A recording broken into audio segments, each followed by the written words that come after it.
welcome back to my channel. Yesterday is one thing we all know it. Spooky animation. I don't know. But let's start greetings. Come on. Hello, my name is Daniel. I'll be your host. Guy in the chair. And today we're going to go over the roommate horror story. So enjoy.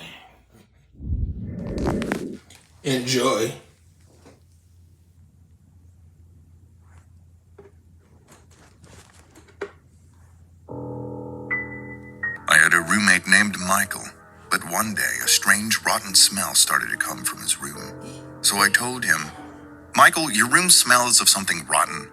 If you have a nose, you can smell it too, right?"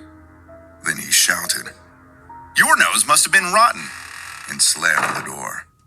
I was puzzled, not only because of the smell, but also because Michael's personality seems to have changed.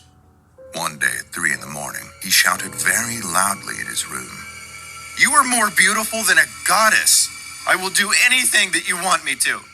I didn't understand what he was doing, so I knocked on the door. Then he yelled inside, "Don't bother me now, Steve. I didn't bother you when you were with your girlfriend." I was so confused. So one day, when he wasn't home, I decided to secretly open his room. I found the key and opened his door. His room was neat and tidy and nothing seemed out of place. But the moment I looked in the mirror, there was a woman standing behind me, staring at me. I was so surprised and looked around, but no one was there. Then I heard the woman's voice in my ear.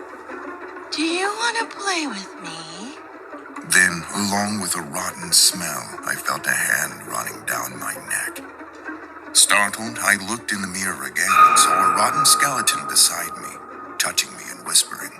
I screamed and ran out of the room. I was so scared, but there was nothing I could do, and I couldn't hear anyone in the room. The next morning, when I opened the room again, there was no sign, and I didn't have the courage to look at the mirror.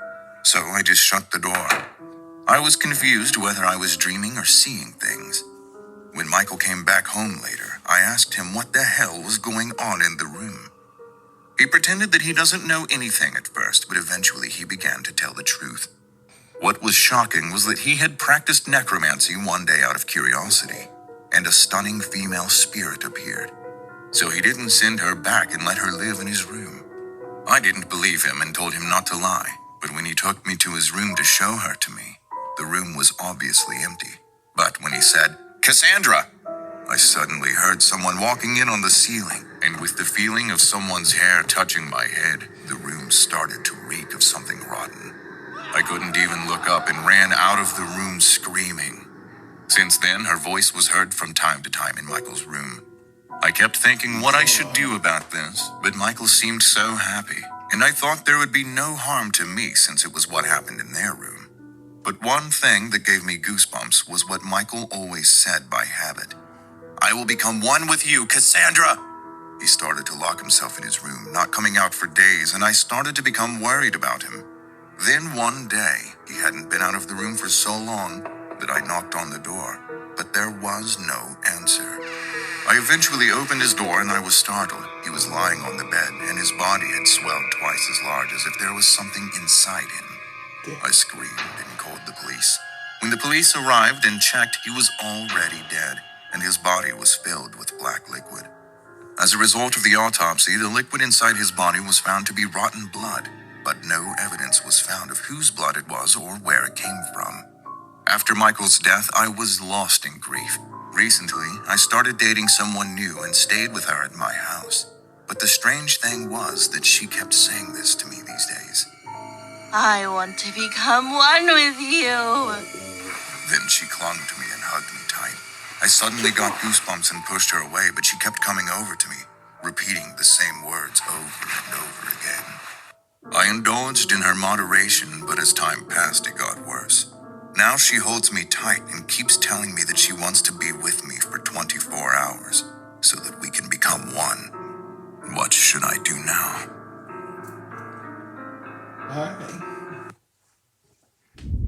Hey guys, I don't know about you, that was pretty creepy. You don't go playing with spirits in any kind of form. That there just does. I kill them both out. But hey, it is what it is. You can't control everybody. He did his own thing. Let him do his own thing. But hey, if you liked it, don't forget to like it, comment down below, and then subscribe for more, and hit the notification bell so you know every time I post a new video and share. Bye.